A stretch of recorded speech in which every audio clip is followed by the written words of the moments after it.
দেশের ২৫তম প্রধান বিচারপতি হিসেবে শপথ নিলেন সৈয়দ রেফাত আহমেদ। দুপুরে বঙ্গভবনের দরবার হলে রাষ্ট্রপতি মোহাম্মদ শাহাবুদ্দিন তাকে শপথ পাঠ করান।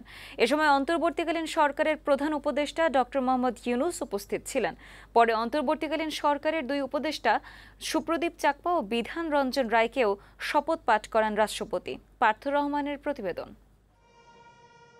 বৈষম্য বিরোধী ছাত্র আন্দোলনের দাবি ও বিক্ষোভের মুখে শনিবার পদত্যাগ করেন সাবেক প্রধান বিচারপতি ওবায়দুল হাসান। সেদিন রাতেই প্রধান বিচারপতি হিসেবে নিয়োগ দেওয়া হয় সৈয়দ রেফাত আহমেদকে।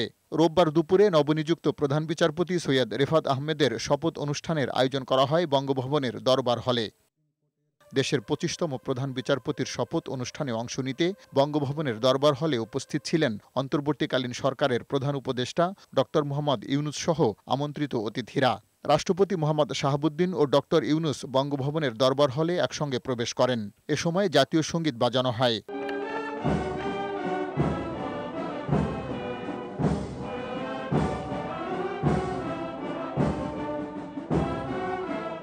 প্রধান বিচারপতি সৈয়দ রেফাত আহমেদকে শপথ পাঠ করান রাষ্ট্রপতি মোহাম্মদ শাহাবুদ্দিন। সশ্রদ্ধ চিত্তে শপথ করিতেছি যে আমি আইন অনুযায়ী ও বিশ্বস্ততার সহিত আমার পদের কর্তব্য পালন করিব।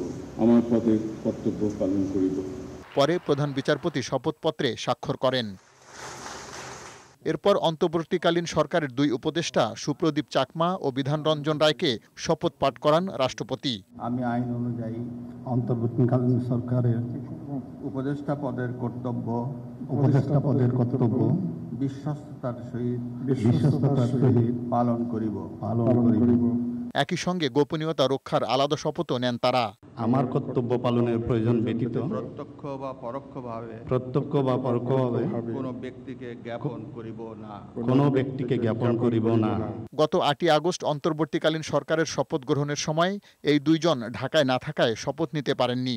এছাড়া দেশের বাইরে থাকায় অপর উপদেষ্টা ফারুকী আজম এখনও শপথ নেননি।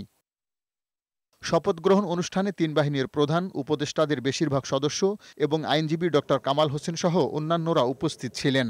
নতুন প্রধান বিচারপতির নিয়োগের মাধ্যমে ছাত্র জনতার প্রত্যাশা পূরণ হবে বলে জানান বৈষম্য বিরোধী ছাত্র সমন্বয়করা। যেটি সত্য, যেটি ন্যায়সঙ্গত এবং যেটি আইনগতভাবে ঠিক, সেটির ভিত্তিতে বাংলাদেশের বিচার ব্যবস্থা চলবে এবং পুরো বাংলাদেশের বিচার ব্যবস্থার উপরে বাংলাদেশের মানুষের আস্থা ফিরে আসবে। আমাদের কথা অনুযায়ী, আমাদের দাবি অনুযায়ী যেহেতু তাকে আজকে শপথ পাঠ করানো হয়েছে, প্রধান বিচারপতি হিসেবে নিয়োগ দেওয়া হয়েছে, ছাত্র নাগরিকের পক্ষ থেকে আমরা এই অন্তর্বর্তীকালীন সরকারকে আমরা ধন্যবাদ জানাই। বঙ্গভবনে শপথ গ্রহণ শেষে নিজের কর্মস্থল সুপ্রিম কোর্টে যান নবনিযুক্ত প্রধান বিচারপতি সৈয়দ রেফাত আহমেদ।